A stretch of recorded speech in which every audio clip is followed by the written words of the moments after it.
Muttalib একবার নয় দুইবার নয় ৯৯ বার আব্দুল্লাহর নাম উঠছে। আব্দুল মুত্তালিব রে ৯৯ বার নয় ১০০০ বার যদি আব্দুল্লাহর নাম ওঠে, খানায়ে কাবার কসম ১০০০ বারও যদি আব্দুল্লাহর নাম উঠে যায়, আমরা আব্দুল্লাহর গলার মধ্যে ছুরি লাগাইতে দিব না। আব্দুল্লাহর গলার মধ্যে ছুরি লাগাইতে দিব না।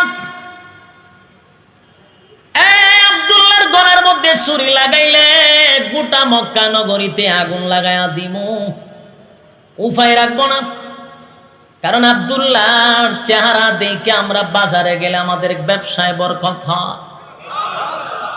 আব্দুল্লাহর চেহারার দিকে দেখে কোথাও গেলে আমাদের সেই দিনটা ভালো যায়। এই জন্য আব্দুল্লাহ আমাদের জন্য একটা নিয়ামত, এমন নিয়ামত আমরা কোনোদিনই নষ্ট হতে দিব না। সব আন্দোলন হলাম আব্দুল্লাহর গলার মধ্যে ছুরি লাগাইতে দিব না। তাওরাতের আলেম বলেন আরেকবার লটারি টান দে, যেই মাত্র আরেকবার লটারির মধ্যে টান দিছে, এখন দেহে উটের নাম উঠছে।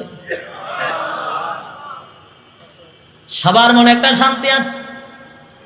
৯৯ বার আব্দুল্লাহর নাম উঠছে গো। ১০০ বারের সময় উটের নাম ওঠার পরে এবার একে একে ১০০টা উট জবাই করে দিছে আব্দুল মুত্তালিব। আব্দুল্লাহর কে ছিল? কথা হয় না, আমাদের রাসূলের কি ছিল? বাবা ছিল। আব্দুল্লাহর জন্য মেয়েরা পাগল ছিল। ঘটনা হইল, কারণটা কি? আব্দুল্লাহর জন্য মক্কা নগরীর মেয়েরা পাগল ছিল, পাগল ছিল, পাগল ছিল। এখনকার মেয়েরা, ছেলেরা মেয়েরা এই প্রিজিং করে, ঠিক না? বকাটে ছেলেরা মেয়েরা রাস্তাঘাটে পাইলে ডিস্টার্ব করে, করেনি? আর তখন মক্কার মেয়েরা আব্দুল্লাহকে ডিস্টার্ব করত। বিভিন্ন মেয়েরা বলতো, আব্দুল্লাহ আমি তোমার কাছে বিবাহ বসতে চাই, তোমার আব্বারে বলো না আমার সঙ্গে যেন তোমার বিবাহ দিয়া দেয়। কিন্তু আল্লাহর নবীর বাবা ছিল অত্যন্ত লাজুক, মেয়েদেরও এত লজ্জা ছিল না। আব্দুল্লাহর এত লজ্জা ছিল, এত লজ্জা, এত লজ্জা, উনি লজ্জায় উপরের দিকেও তাকাইতেন না। কিন্তু মেয়েরা রাস্তাঘাটে ওনারে ডিস্টার্ব করত। যুবক ভাই, কোন কারণে ডিস্টার্ব করতো? এটারও কারণ আছে, আমাদের ছেলে ফেলের মতো এই কারণে না, অন্য একটা কারণ আছে। আব্দুল্লাহ রাস্তা দিয়া গেলে ডিস্টার্ব করত। বিশেষ করে একজন মহিলা, একজন মেয়ে ছিল, তার নাম ছিল মরিয়ম। তাওরাতের একজন আলেম ছিল। ওই আলেমের একমাত্র কন্যা, ধনাঢ্য বাবার একমাত্র মেয়ে, জমিদার বংশের একজন মেয়ে। বিশেষ করে ওই মেয়েটা আব্দুল্লাহকে রাস্তার মধ্যে বেশি ডিস্টার্ব করত। খালি হয়তো তোমার বাবারে গিয়া হো আমার সাথে তোমার বিয়া দিলাইতো, আমি তোমার বউ হতে চাই। আব্দুল্লাহ রাস্তা দিয়া বাহির হতে পারে না, লজ্জা শরমে ঘর থেকে বাহির হয় না। একটা সময় আব্দুল মুত্তালিব চিন্তায় পড়ে গেল, ছেলে আমার একটা, কিন্তু এত মেয়ে বিয়া করার জন্য পাগল হইছে না রে। আমার মনে হয় আমার ছেলেরে লইয়া মক্কায় থাকা যাইব না। আব্দুল মুত্তালিবের একজন বন্ধু ছিল, মদিনায় ব্যবসা করত। ব্যবসার সুবাদে মদিনায় যাওয়ার পথে তার বন্ধুর একটা মেয়েকে আব্দুল মুত্তালিব একদিন দেখছে। দেখে কয়, বন্ধু তোর মেয়েটা অনেক সুন্দর, আমার ছেলেটাও সুন্দর, সাবধান তোর মেয়েটাকে বিবাহ দিবি না, আমার সঙ্গে পরামর্শ ছাড়া তোর মেয়েকে বিবাহ দিবি না। একদিন আব্দুল মুত্তালিব রাত্রির বেলায় আব্দুল্লাহরে লইয়া মক্কা ছেড়ে গভীর রাত্রে চলে গেল মদিনায়। চিন্তা করেন, ছেলে লইয়া মদিনায় গেছে। এখন মানছে মাইয়া লইয়া যায়, রাত্রি ভাই গেছে, সব বনার ফুলা বানা ডিস্টার্ব করে। তখনকার সিস্টেম ছিল, আব্দুল্লাহর জন্য মেয়েরা পাগল ছিল, মেয়েদের অত্যাচারে আব্দুল্লাহরে লইয়া আব্দুল মুত্তালিব চলে গেল মদিনায় তার বন্ধুর কাছে। গিয়া বলল, বন্ধু রে, মক্কার থেকে মদিনায় আসছি, যন্ত্রণায় আর সহ্য করতে পারি না, সব মেয়েরা আমার ছেলের বিবাহ করতে চায়, আজকে ছেলে লইয়া আসছি, বিয়া না করাইয়া মক্কায় যাব না। বিয়া দিছত? বন্ধু বিয়া দেয় নাই। ওই মেয়ের নাম ছিল আমেনা। বন্ধু, আমি আমার সন্তান নিয়ে আসছি, বিবাহ করাইয়া বউ লইয়া তারপরে মক্কায় যাব। বিবাহ হয়ে গেল, আব্দুল্লাহ আর আমেনার বিবাহ হয়ে গেছে। লম্বা ঘটনা সংক্ষেপে বলি, বিবাহ হওয়ার পরে আব্দুল্লাহ আর আমেনাকে লই গিয়া আবার মক্কায় গেল আব্দুল মুত্তালিব। মক্কায় যাওয়ার পরে প্রায় 1 সপ্তাহ পর্যন্ত গোটা মক্কা নগরীর মেয়েরা আব্দুল্লাহকে দেখে না, আব্দুল্লাহরে দেখে না, পাগল পাগল পাগল পাগল হয়ে গেছে। চতুর্দিকে তালাশ করে, আব্দুল্লাহ কই রে, আব্দুল্লাহরে কেন দেখি না, আব্দুল্লাহরে তো পায় না। 1 সপ্তাহ পরে আব্দুল্লাহ যখন মক্কার মধ্যে ফিরে আসলো, মেয়েরা পাগল হয়ে গেছে। এবার তাওরাতের আলেমের মেয়ে মরিয়ম আব্দুল্লাহরে দেখা গড় থেকে দৌড়াইয়া পাগলের মতো বাহির হয়েছে। আব্দুল্লাহ রে, কোথায় ছিলি রে আব্দুল্লাহ? গোটা মক্কা নগরী তন্ন তন্ন করে তোরে তালাশ করছি, আমি কোথাও পাইলাম না। কই রে আব্দুল্লাহ, কোথায় গেছিলি? যখন কাছে আসছে, আব্দুল্লাহর চেহারার দিকে মরিয়ম পাত থেকে মাথা পর্যন্ত তাকাইছে। তাকাইয়া মরিয়ম একটা চিৎকার দিয়া বেহুশ হইয়া মাটিতে পড়ে গেছে। হুঁশ ফিরে আসছে, আবার চিৎকার দিয়ে আব্দুল্লাহ,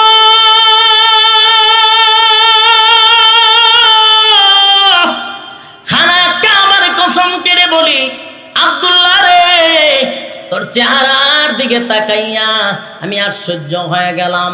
আগের চেহারা আর এখন চেহারার মধ্যে ব্যবধান হয়ে গেছে। আব্দুল্লাহ বল, তুমি কি বিয়া করছো? বলে হ্যাঁ বিয়া করছি। নাম কি? বলে আমেনা। কোথায় রে? মদিনায়। এমনি আর একটা চিৎকার দিয়া মরিয়ম মাটির মধ্যে গইরা গইরি করে কান্না শুরু করছে। আরে আব্দুল্লাহ শুন,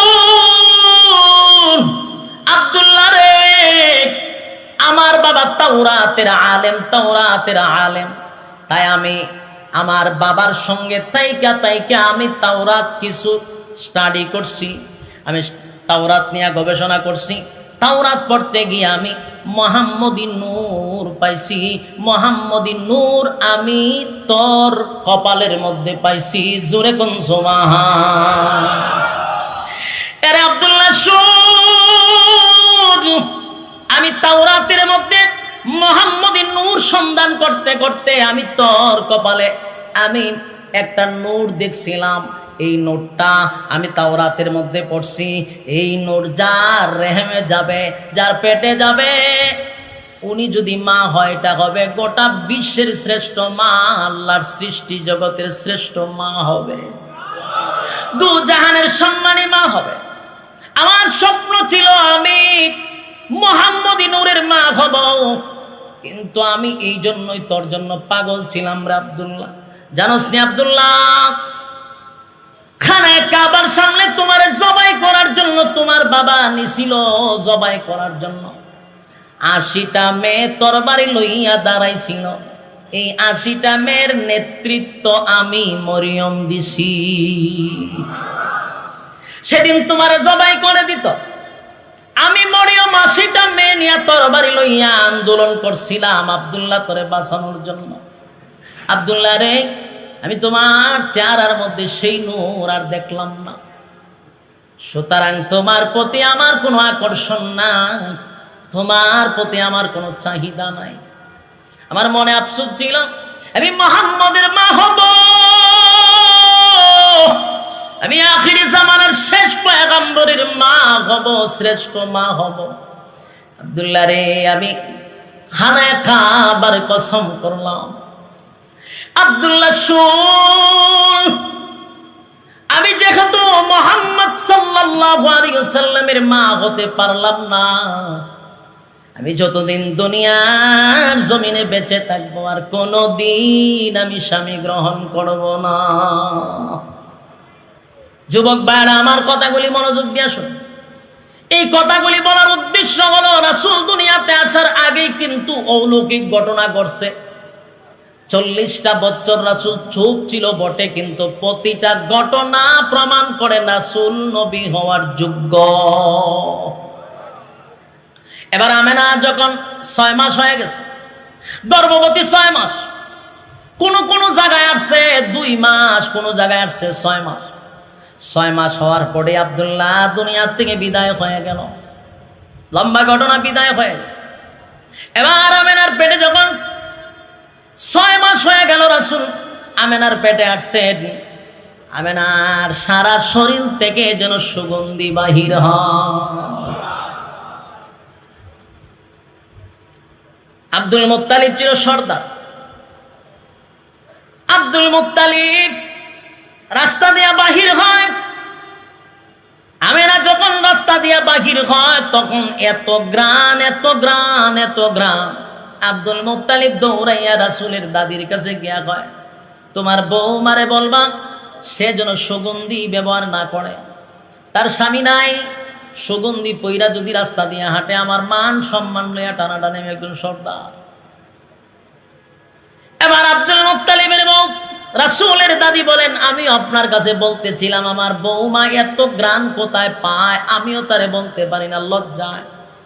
এবার আব্দুল মুত্তালিবের বউ রাসূলের দাদি গিয়া আমেনারে গিয়া কয়, মা গো, তোমার শ্বশুর হইল মক্কা নগরীর একজন সর্দার।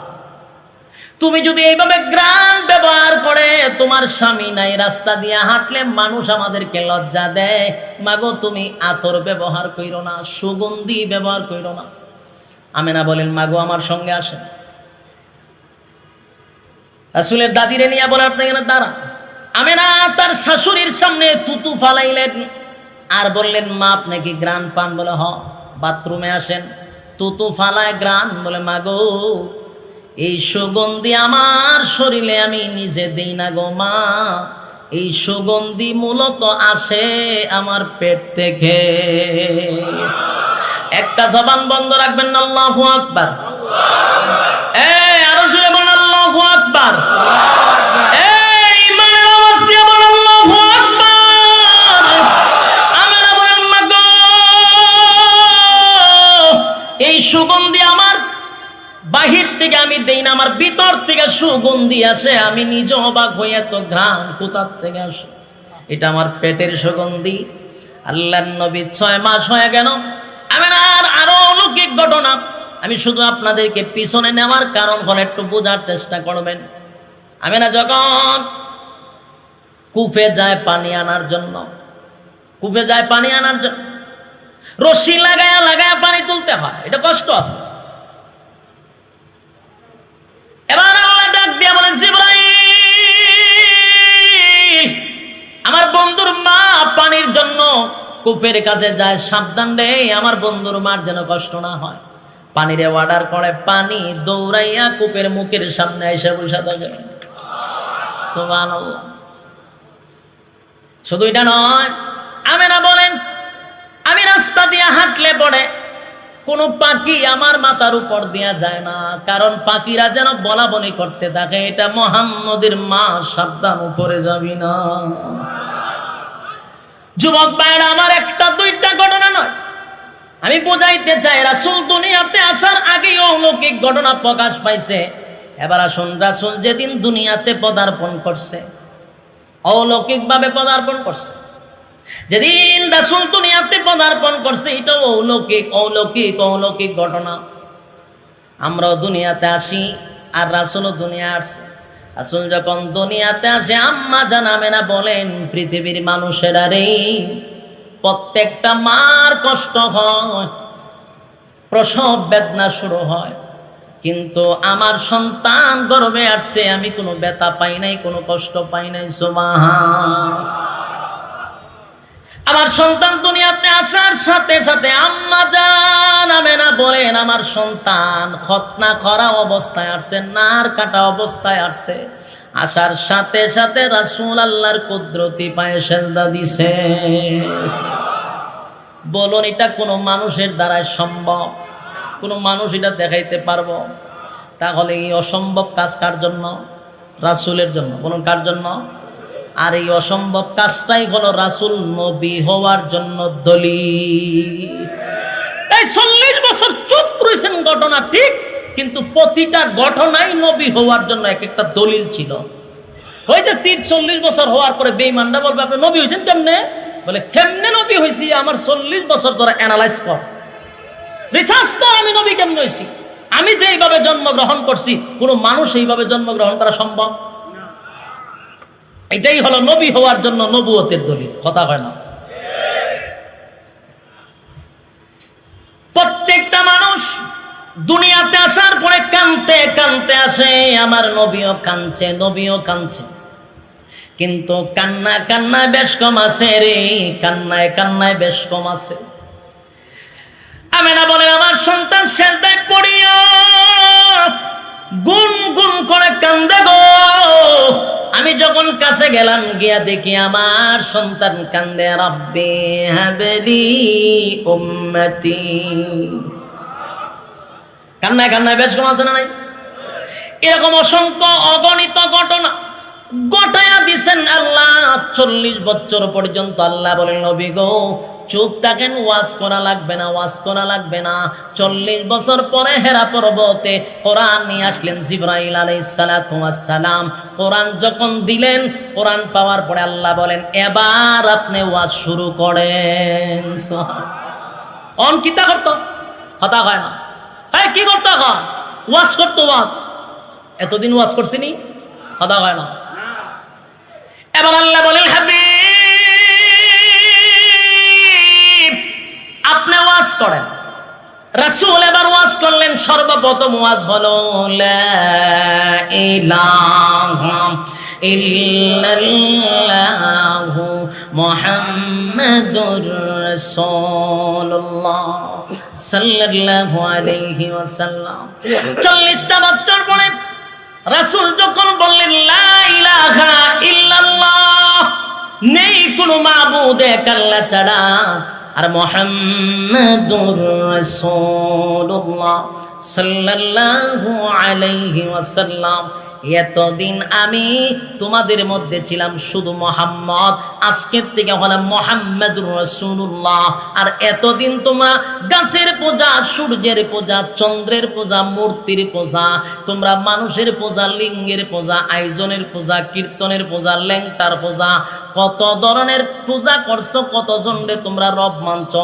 আজকের থেকে হবে লা ইলাহা ইল্লাল্লাহু মুহাম্মাদুর রাসূলুল্লাহ সাল্লাল্লাহু আলাইহি ওয়াসাল্লাম।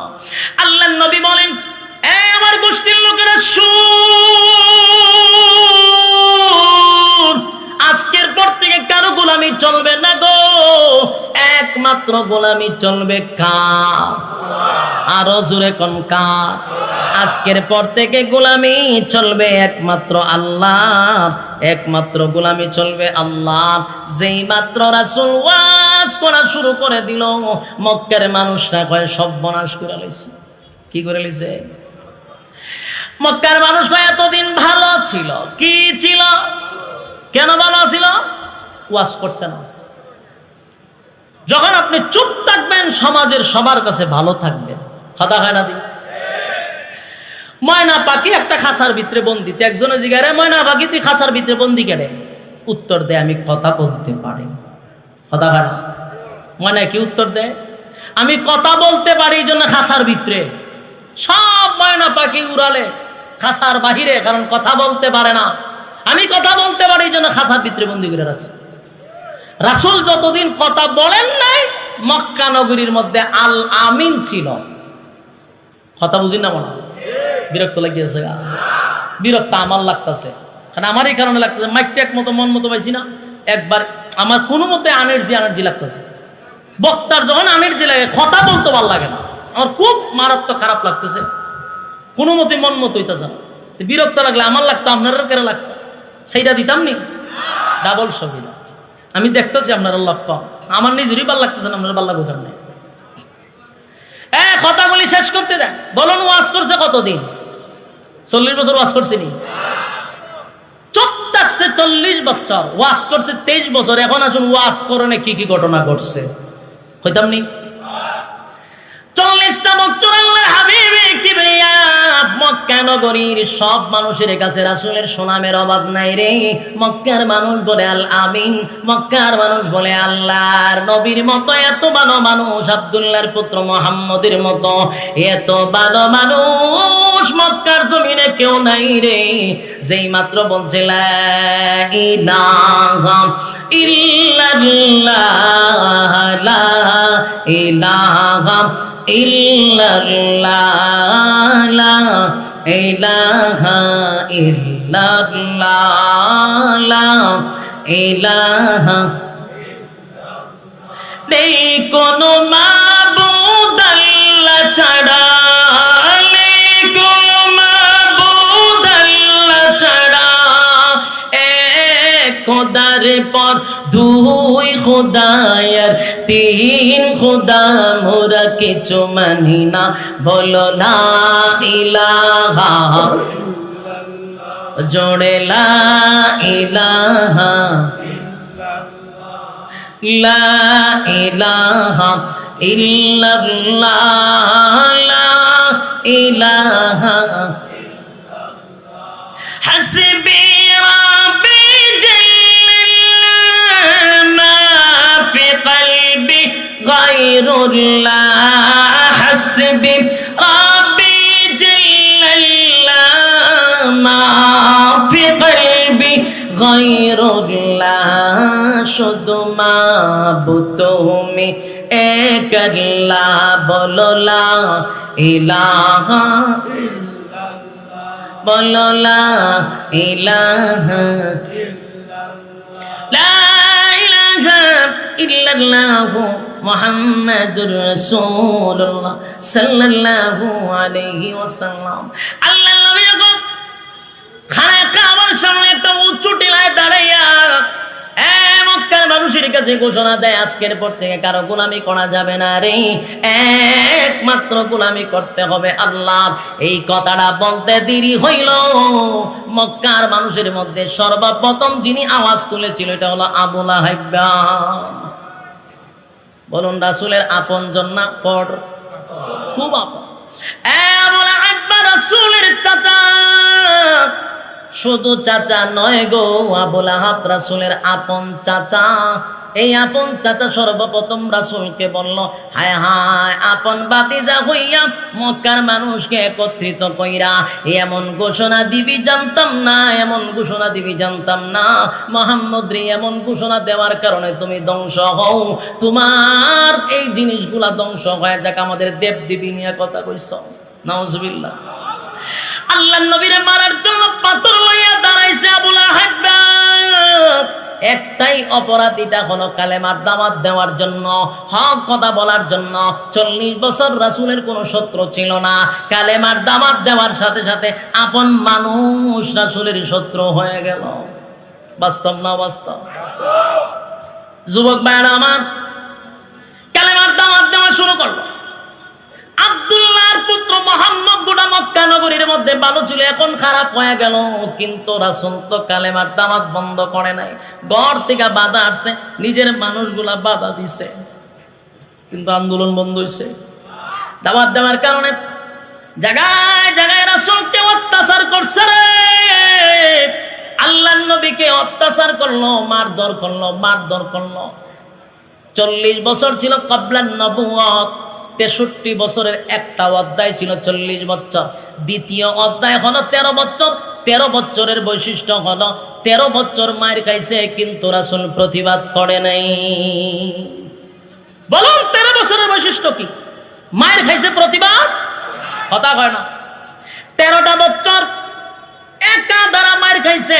আল্লাহর পয়গম্বরের শরীরে একটা মশা মাছি বসে নাই। এই শরীরটার মধ্যে বেঈমানরা দ্বীনের দাওয়াত দেওয়ার কারণে মারছে কিনা?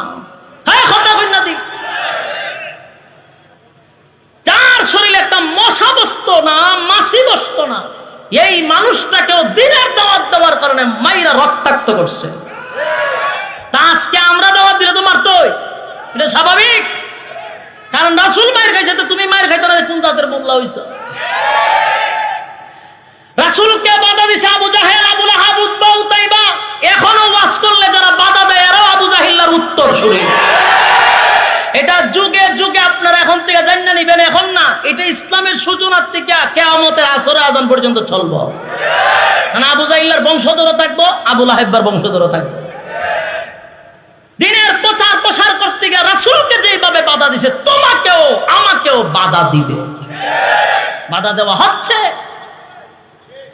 যুবক ভাইরা আমার, গাজীপুরে আপনাদের এখানে ইসলাম প্রিয় মানুষ আছে, এই জন্য এখানকার মেয়র, এখানকার নেতা কর্মীরা বৈশা বৈশা ওয়াজ শুনতেছে। এমনও জায়গায় আছে ওয়াজ করার অনুমতিও দেয় না, কিন্তু কনসার্টের অনুমতি দেয়, নাচানাচির অনুমতি দেয়, নাচ গানের অনুমতি লাগে না, ওয়াজ মাহফিলের অনুমতি লাগে। আফসোস 96% মুসলমানের দেশে কোরআন হাদিসের কথা বলতে গেলে হয় কাগজ লইয়ান, অনুমতি লইয়ান। বাপরে বাপ, মাহফিল করতে গেলে যে মাহফিল করে হ্যাঁ দৌড়তে দৌড়তে থানায় আর বাড়ি, এর জীবনের টানছে। বাস্তব না অবাস্তব? নিজে আমি সাক্ষী। যুবক ভাইয়েরা আমার, কারণ বুঝে নেবেন যারা বাধা দেয় এরা কোনো না কোনো সূত্রে আবু জাহিল্লার বংশধর, যারা বাধা দেয় কোনো না কোনো সূত্রে এটা আবু লাহাবের বংশধর। কারণ রাসূল দ্বীনের দাওয়াত দিতে গিয়া বাধা দিছিল আবু লাহাব, বাধা দিছিল আবু জাহিল্লা। আমার যুবক ভাইরা, পয়গম্বর দ্বীনের দাওয়াত থামায় না। আল্লাহর পয়গম্বর যখন দ্বীনের দাওয়াত দেওয়া বন্ধ করে নাই, বেঈমানের বাচ্চাগুলি রাসূলের গলার মধ্যে গামছা লাগাইয়া নবীরে গলিতে গলিতে টানছে। আল্লাহর নবীর শরীরে কোনোদিন মশামাছি বসে না, নবী দ্বীনের দাওয়াত দেওয়ার কারণে গামছা লাগাইয়া নবীরে টানছে রে, নবীরে গামছা লাগাইয়া টানছে, রক্তাক্ত করছে। এরপর রাসূল 13টা বছর, একদিন দুই দিন নয়, একদিন দুই দিন নয়, 13টা বছর নবী মাইর খাইছে, সাথী সঙ্গীরা মাইর খাইছে, মারতে মারতে মারতে মারতে রাসূল রে বেহুশ করে ফালাইছে, হুশ ফিরছে আবার মারছে। আল্লাহ কয় নবী গো, প্রতিবাদ করা যাবে না। তাহলে 13 বছরের বৈশিষ্ট্য হলো প্রতিবাদ করা। এবার আসুন, সময় যেহেতু কম, 10 বছরের মাদানী জিন্দেগির কারো 3টা অধ্যায়, প্রথম অধ্যায় 40 বছরের বৈশিষ্ট্য হলো ওয়াজ বন্ধ। কি বন্ধ? 13 বছরের বৈশিষ্ট্য হলো ওয়াজ করবে, মায়ের খাইবে, কিন্তু প্রতিবাদ। এবার আসুন, তৃতীয় অধ্যায়ের বৈশিষ্ট্য হলো এখন খালি মায়ের খাইলে চলবে না, উল্টা মায়ের দিতে হবে। কথা হয় না? খালি মায়ের খাইবেন সারা জীবন? রাসূলের সুন্নাত থেকে, হিজরত থেকে শিক্ষা গ্রহণ করেন, খালি মায়ের খাইলে হবে না, সব সময় মাথার মধ্যে পাগড়ি বাঁধলে চলবে না, মাঝে মধ্যে পাগড়ি মাজায় বাঁধবেন, মাজায়। শিক্ষা দিছেন কে? রাসূল শিক্ষা দিছেন। মক্কা নগরীতে 13 বছর মায়ের খাইছে, মদিনায় গিয়া পাগড়ি মাজায় বাঁধছে। এরপরে যেটা চাইলে কুবার মতো, শামসুর মতো কুবাইছে। বাস্তব না বাস্তব? এরপরে যখন মদিনায় গেছে, আবার এরা গিয়া গায়ে ফাড়াতে ঝগড়া করতে চায়, রাসূল কয় আর বইয়া থাক লইব না, এবার শুরু কর। হগল ডিরে কুবার মতো কুবাইছে 313 জন। কতজন? 1000 অস্ত্র সহ, 1000 অস্ত্র সহ আসছে, 313 জন ভালো করে অস্ত্র নাই, ইমানি শক্তি নিয়ে মাঠে নামছে, সবগুলার একেবারে সাইজ করে ছেড়ে দিছে। আর আজকে 96% মুসলমানের দেশ, যেখানে আল্লাহু আকবারের ধ্বনিতে সূর্য ওঠে, আল্লাহু আকবারের ধ্বনিতে সূর্য অস্ত যায়, 96% মুসলমানের দেশ, লক্ষ লক্ষ মসজিদের দেশ, লক্ষ লক্ষ মাদ্রাসার দেশে, আজকে যদি কেউ ইসলামিক পোস্ট করে ফেসবুকে, কোন নাস্তিক করে আগুন লেগে যায়। বাস্তব না বাস্তব? ইসলামিক পোস্ট করছে একজন ব্যক্তি, জাতীয় পর্যায়ের একজন খেলোয়াড়। কেন ইসলামিক পোস্ট করলো? গোটা বাংলাদেশে তালাশ করলে যদি বালা কইরা আপনি গবেষণা করেন, 100টা হবে নাস্তিক। আস্তিক আছে কোটি কোটি, ঠিক কিনা বেঠিক? কিন্তু ইসলামিক পোস্ট করার কারণে 100 নাস্তিকের গুম হারাম, আর এই নিয়ে মিডিয়ারা তুলফা। আফসোস, তোমাদের জানা দরকার, এটা 96% মুসলমানের দেশ। এই দেশ ইসলামিক দেশ, যতই চেষ্টা করো কোনো কাম হবে না। তোমরা ইসলামিক পুশ করলে নারী বিদ্বেষী হয়ে যায়, জায়গায় জায়গায় দর্শন হচ্ছে, এটা নারী বিদ্বেষী হয় না? 6 বছরের শিশুর থেকে নিয়ে 80 বছরের বৃদ্ধা দর্শন করা হয়, নারী বিদ্বেষী হয় না? সজাগ থাকেন। খালি 13 বছর মায়ের খেলিব কথা কন্যা দি না 10 বছর পরে মায়ের ভালটা জবাব দিতেইব। আমার যুবক ভাইরা, আল্লাহর হাবিব 13টা বছর মক্কা নগরীতে মার খাইছে রে, রক্তে রঞ্জিত হয়েছে। মদিনায় যাবার পরে সাহাবীদেরকে প্রশিক্ষণ দিয়ে এবার মায়ের জবাব নিছে উডাউডি মায়ের। যতটা যুদ্ধ করছে আমার আল্লাহ প্রত্যেকটা যুদ্ধে বিজয় ঘোষণা করছে। অস্ত্রের বলে না ইমানের বলে? আমরা এখন অস্ত্র আছে, ইমান নাই। এই জন্য দেখেন না 96% 1%-এর কাছে আমরা লজ্জিত, অপমানিত। 1%-এর কাছে আমরা লজ্জিত, কারণ আমরা দুর্বল। মিডিয়া ব্যক্তিত্ব আমরা দুর্বল। সব সাংবাদিকরা এখন হলুদ সাংবাদিক হয়ে গেছে। ইসলামের পক্ষে কোনো প্রশ্ন নাই, কারণ আমাদের ইমানই জোর কম। আমাদের মধ্যে লেবাস বেশি, ইমান নাই। শুধু ইমানের দুর্বলতা আছে। আর না হয় মুসলমানের কাছে 313 জন 1000 অস্ত্র নিয়ে আইসো পারে নাই। বাস্তব না বাস্তব? পার্থক্য হলো ইমান। পার্থক্য কি? ইমান বড় দুর্বল আমাদের। গাজীপুরের বাইরা লম্বা করার কোনো সুযোগ নাই, অলরেডি টুকি নাইসা পড়ছে। বাইরা আমার শেষ করে ফেলি, একটা কথাই বলবো। 63 বছরের জীবনের কয়টা অধ্যায়? প্রথম অধ্যায় 40 বছর চুপ, দ্বিতীয় অধ্যায় 13 বছর খাইলি ধৈর্য, তারপরে তৃতীয় অধ্যায় 10 বছর ধৈর্য নয় প্রতিভা। গোটা 63 বছরটাই হলো সিরাতুন নবী। আর 40 বছর কাবলান নবুয়ত, রাসূলের জন্ম নিয়ে আলোচনা। 23 বছরটা হলো রাসূলের সিরাতুন নবী। আমাদের শুধু শুনলে হবে না, মানতে হবে। কথা হয় না? রাসূলের এই জন্মদিনের মাসে শুধু খালি আলোচনা করলেই হবে না, পালনও করতে হবে। কি পালন করবেন? নামাজ, রোজা, হজ, যাকাত, যা কিছু আছে এগুলো হলো পালনীয়। আর 40 বছরের আগ জীবন, এটা কি পালনীয় না আলোচ্য? আলোচ্য। ইয়াদ থাকবো নি? হ্যাঁ, ইয়াদ থাকবো নি? আমরার দেশে শুধু মাস্টারের জন্ম মাস বানাইছে, কারণ জন্ম তারিখে আনন্দ বেশি। আনন্দ হইলে কোনো নাকি মিষ্টি, জিলাপি, বিরিয়ানি সব খাওয়ান যায়, কিন্তু মৃত্যুর কথা কইলে আর মুখেতে খাওয়ান ডুববনি। এই জন্য মৃত্যুর কথা বলা হয় না, খালি জন্ম। অথচ যেই মাসে রাসূল দুনিয়াতে আসছেন, ঠিক এই মাসে রাসূল দুনিয়ার থেকে বিদায় হয়েছেন। আমরা শুধু আসার কথা শুনি, যাওয়ার কথা কেউ বলে না। আসছে এই জন্য রাস্তাঘাটে মিছিল, মিটিং হবে, কিন্তু যাওয়ার ব্যথায় কেউ কানবে না। বাস্তব কইলাম না অবাস্তব? আসার আগমনে সবাই খুশি, চইলাতে গেছেন ইটার ব্যথায় কেউ ব্যতীত না। এই জন্য আমাদের মধ্যে আনন্দ থাকবে, ব্যথাও থাকবে। আনন্দ করব রাসূল আসছেন, ব্যথা আসবে রাসূল চলে গেছেন। বাস্তব না বাস্তব?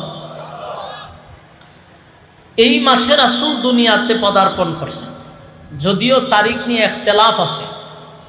অনেকগুলা রিওয়ায়াত আছে যে এই মাসের তারিখ নিয়ে অনেকগুলা তারিখ আসছে। এর মধ্যে সুপ্রসিদ্ধ দুইটা হলো 8, 12। দুইটা হলো একেবারে প্রসিদ্ধ, 8 এবং 12 তারিখ। রবিউল 8 তারিখ হইতে পারে, রবিউল আউয়াল মাসের 12 তারিখ রাসূল দুনিয়াতে পদার্পণ করছেন। আমাদের রাসূলের জীবনীটা হলো 63 বছরের জিন্দেগি। কত বছর? 63 বছর। 63 বছর দুনিয়াতে রাসূল ছিলেন। এই 63 বছরটাকে 3টা ভাগে ভাগ করা হয়। এর প্রথম হলো 40, এরপরে হলো 13, এরপরে হলো 10।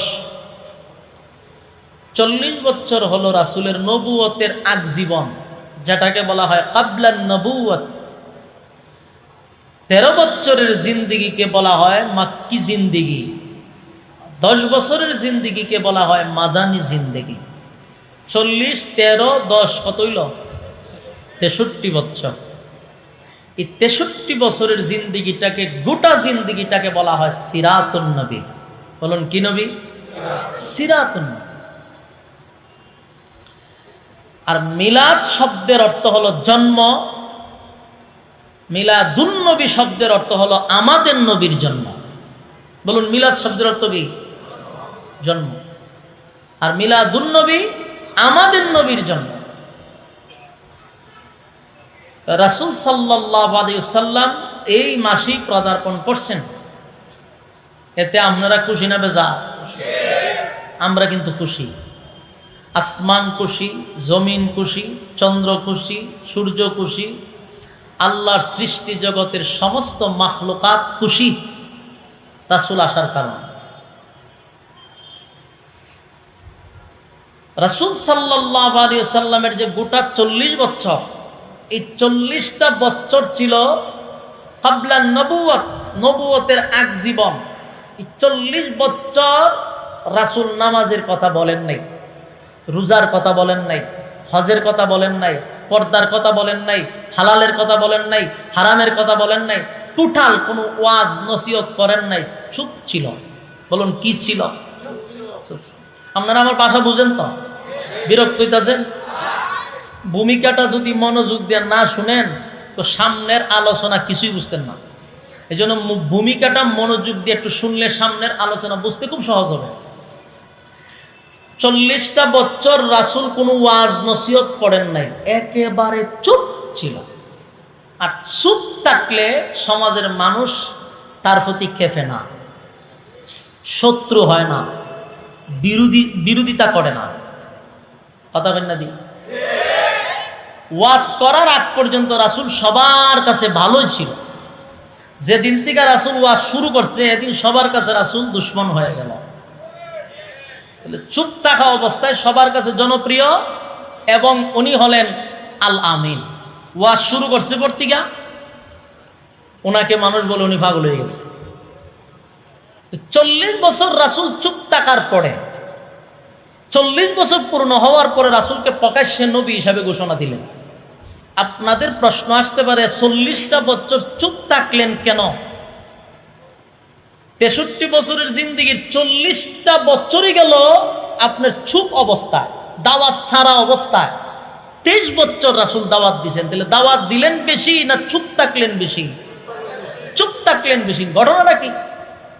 তাহলে 40 বছর উনি চুপ থাকলেন কেন? বলে 40 বছর এটা উম্মতের জন্য নয়, 23 বছর হলো উম্মতের জন্য, আর 40 বছর এটা নবী হওয়ার জন্য আল্লাহ 40 বছর রাখছেন। গোটা 40টা বছর ছিল নবী হওয়ার জন্য যতগুলা দলিল দরকার সবগুলা দলিল আল্লাহ উপস্থাপন করছে।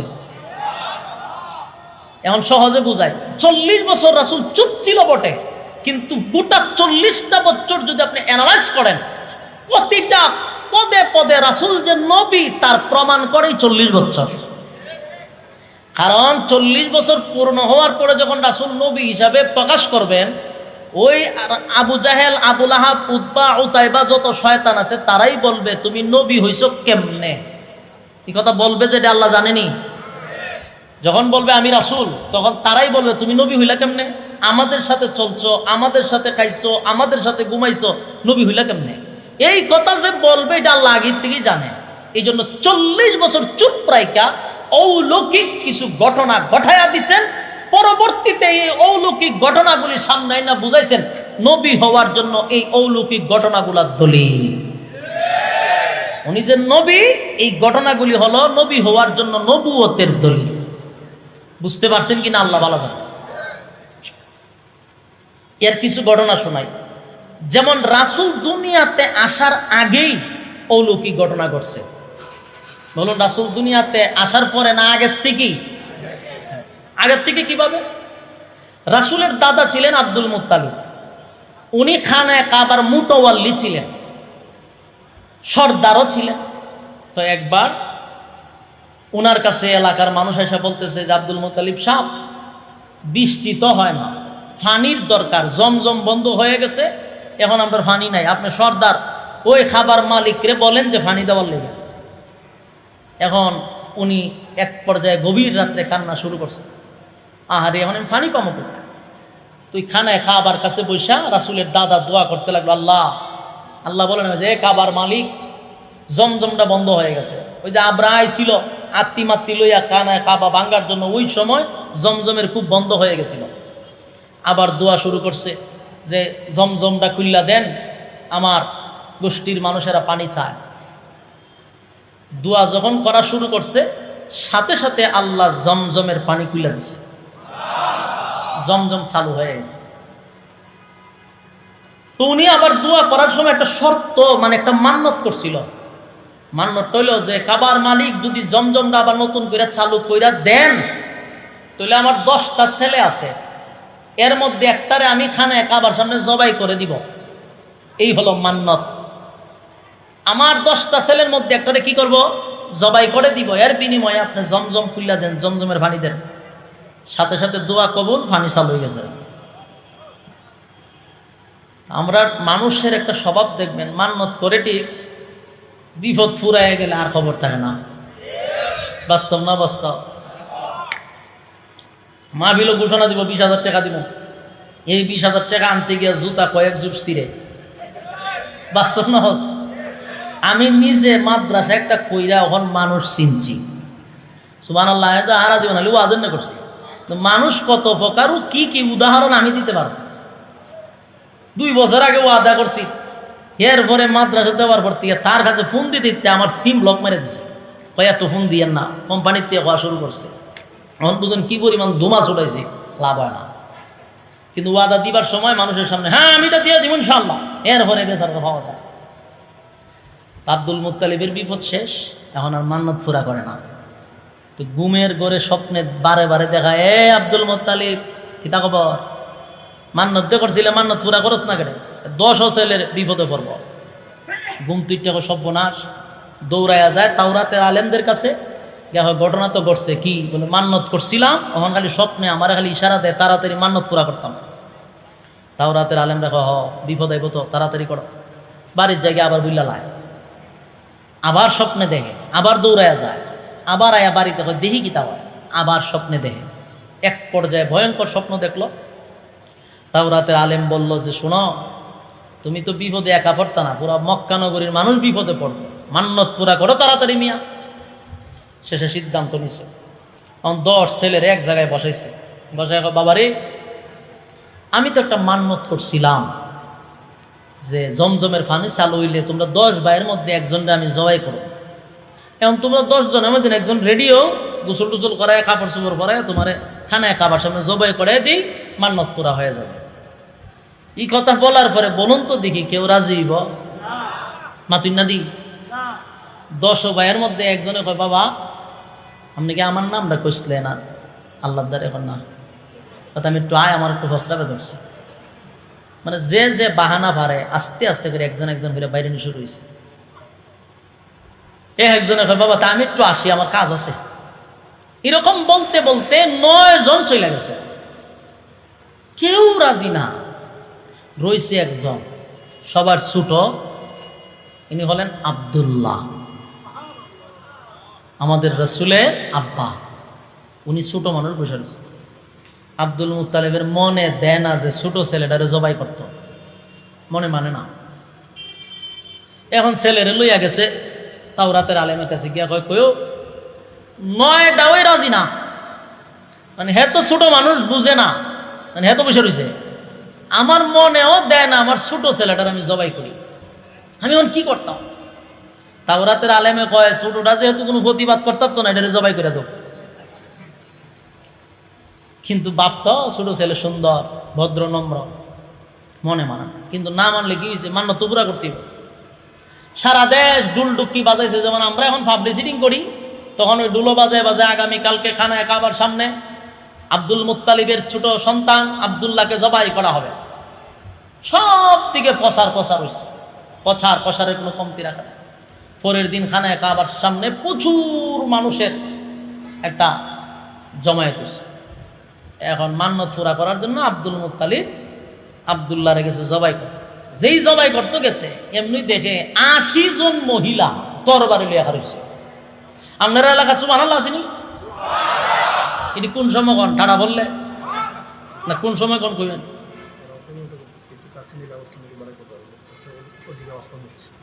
এখন আমি একটু বলি, শুনেন 1 মিনিট।